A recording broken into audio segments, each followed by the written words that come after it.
السلام عليكم ورحمة الله وبركاته. أشياء كم جرتم آتي من خنا هم تغيسنوا بقدر قالنا إيداني ورا حاري قرا من خنا رفتني ما تخيني تدا بلا مودا سبسكرايب لايك شير قدو هندقتنا إسنين جنة الرهنو مقالا جرجت تودا الرسوق خيس جرا دكانان جرا قتي مشا أكا إسان را دقيسن جئتي إسنتي أغرسي ساجرا جتودا خنو غنينا مار كان تقخوني ولمن حايلالو ميكا برجع خلف أفتني جتودا وخان سفرادا mitiri tokkochiisaa qarshii 400 jechuudha. Hedduu bareedaa laafaadha.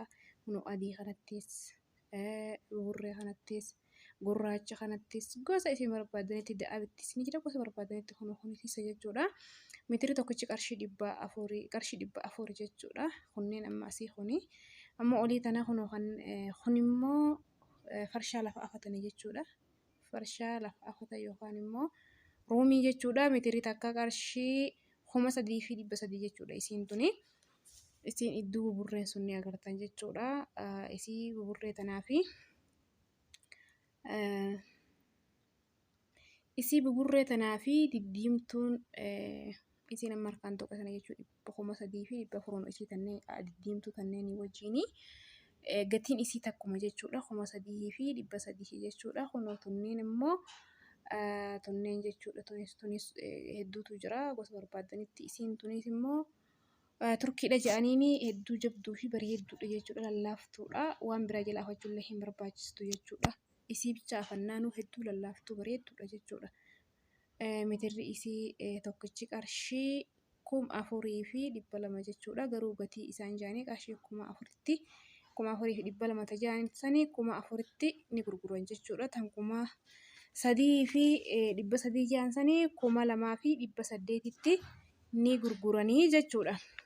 Kanaaf kunoo haala kanaanii gatii isaanii hubachuu dandeessan jechuudha. Yeroo ammaa kana keessatti meeshaanii biyya keessa waan xiqqoos waan maan taane guddoos maan taane gatii isaa baruun keessanii isiniifillee faayidaa qaba jechuudha. Keessa nama hara biyyaa galuu barbaaduu fi namni biyya tana keessaa biyya hundinuu biyya isaa keessa maaltu deemaa maalii gatii waa hundaa barachuu ni feetan jechuudha.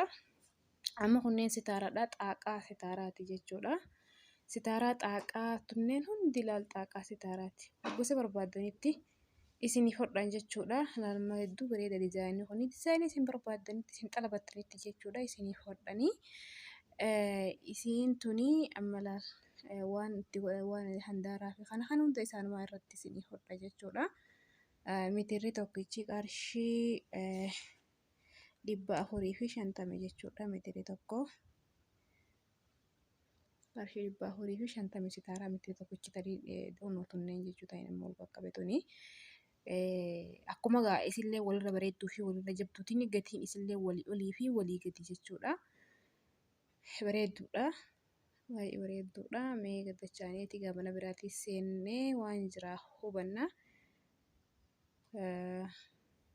Kana fakkaata gaa kunoo meeshaan kun afata jechuudha. Afata mana keessaati immoo farshuma kana hanan isin garsiise. Sitaaraa fa'aa ammallee kuna jechuudha. Malaali isa hula afaan afatan sanii jechuudha.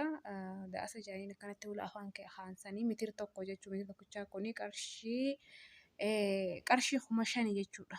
Qarshii 5,000 jaanii qarshii 4,500 fi 600 akkanatti ni bitan jechuudha. Ammoo kan gubbaa jiru xiqqaan gubbaa jiru sanii qarshii 4,000. 4,000 jaanii 3,800ttis ni gurguran jechuudha. Hoggaa namaaf muranii muraata xiqqaan gubbaa jiru kun qarshii 4,000 jaanii garuu irraa hir'isan jechuudha. Hoggaa gurguranii meega mana biraatis seenneeti walumaan laalla jechuudha. Qonna jechuudha. Tarree kanarra waan akkanaatiitti gurgurama. Gatii isaanii hubachuun beekuun isiniifillee faayidaa qaba. Haala xiqqoo naaf hin mijjanne silaa yeroodhaan inni waa hundaa hojjechuudha. Gatii isaa hubadhee isiniif maxxansa. Kun amma mana kana seennee jirra. Mana kanattis kun wanni agartan kun durjii gubbarratti argamu kun farshaa jechuudha. Arabni lafa afatee nyaata fa'aa irra nyaatu qaba fa'aa dhuga lafaa haatu.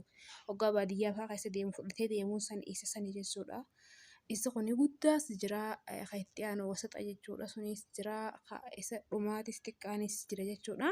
guddaa san gadii sanii dhiifnee ol seennee amma kunneeni darajaa lama jechuudha. Tokko xiqqoo wasaxaa sanii fi xiqqaati jechuudha. Kasilama isa gurbaa gubbaa jiru kuni meerii kun jechuudha. La meerii kuni afurii fi lama jechuudha. Afurii fi lama jechuun immoo bal'inni isaa meetira 2, dheerinni isaa meetira 4 jechuudha. Gatiin isaa immoo qarshii 6,000 jechuudha. Amma inni diimaan gamanaa kun wal qixa inni xiqqaadha. Xiqqaan kun immoo bal'inni isaa meetira 2, dheerinni isaa immoo meetira 3 jechuudha.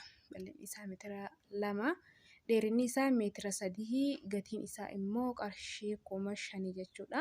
Kadura ammoo qarshii 6,000 meetira tokkoon dura jira. Meetira tokkichaa saniin immoo qarshii 1,000 takka dabalate jechuudha. Ammoo gizee walii galtu irraa sii bu'an jechuudha. Gizee bituudhaa deemtu gatii irraa bu'an jechuudha.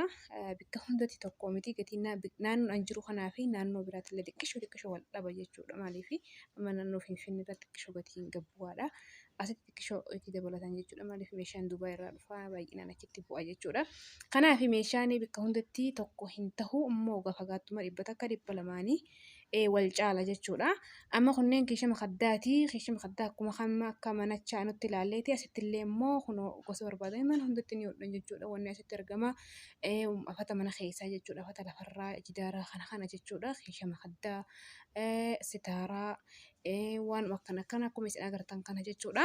Kun keeshama kaddaa gosa isin barbaadanitti isiniif hodhan jechuudha. Amma kun ilaali amma namni jechuudha keeshama kaddaa kana soofaa warri soofaa humna soofaa hin qabne isa kanatti fayyadama jechuudha. Amma namni akkuma jirutti akka faashinatti keeshama kaddaa kanatti fayyadama jechuudha.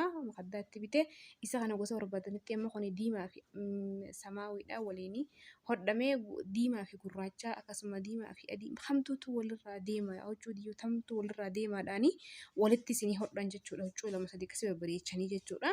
Gosa 2 fa'aa godhanii hojjetamtu walirraa deeman ammoo isinii xalbachuu danda'a jechuudha. Waan bakka barbaadanii gosa itti hodhachuu barbaadan dizaayinii itti barbaadanii akkasuma huccuu carqii waliin gartee isin hodhamtu isiniitiitu xalbachuu danda'a. Akka isin xalbattanitti isin hodhan jechuudha isaanii.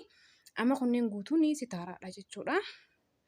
Haala saniin sitaaraan tunis gaa amma meetirii tokkichi qarshii 4,000 jechuudha. Sitaaraanis akkuma walirra babbareedduu qabdi. Akkuma walirra honootuun hundi sitaaraadha. Akkuma walirra babbareedduu qabdi jechuudha. Mul'atu tun hundi ilaalamu gubbaa dizaayinii akkasitti isin hodhuu danda'anii. Handaarri akkanatti gararra hooni asirraan waan sitaaraan akkasitti qaban sanii jiddaarratti muka suuqanii isii akkasitti sitaaraan hidhan sanii jechuudha. Gosa barbaadanitti isiniif hodhanii jechuudha. Isin maatu xalabataa sitaaraa meetirii tokko taasifamaa qaaliitii jechuudha. Isinitti agarsiisanii qarshii 4,000 jechuudha. Dhiifama qarshii 450 jechuudha. Meetirii tokkochi sitaaraadha. Amma kun immoo miika xaawulaa adda adda irraa fattan jechuudha. Kun hedduu bareeda hamma bira qotasanii. Inni sanis meetirii isaa qarshii 150 jechuudha. Xaawulaa gabaay'inaan asitti lasii miti asin garuu bareeda meetirii tokko immoo addaamuun murtanii waan feetan irraa afachuu dandeessan jechuudha. Kun kan ol fuudhe kunis da'asa akka reefuun tanaasanii kun xiqqishaadha. Gatiin isaatis rakasha jechuudha. Kunis amma sitaara mocuun akkanaaf furduun gurguddoon tunis sitaara. Komantis barreessuu hin dagatinaa. Komantii dheertuu gaaffii taatu barreessaa isiniin jaa. Komantii keessan qabadheeni yeroo biraa immoo viidiyoo biraatiin isiniif deebi'a jechuudha. Ammasittuu nagayaan tura inshaallah waliin jaaraa haala naame jechuu dideen isinirraa turaa jira jechuudha. Nagayaan turaacha'u.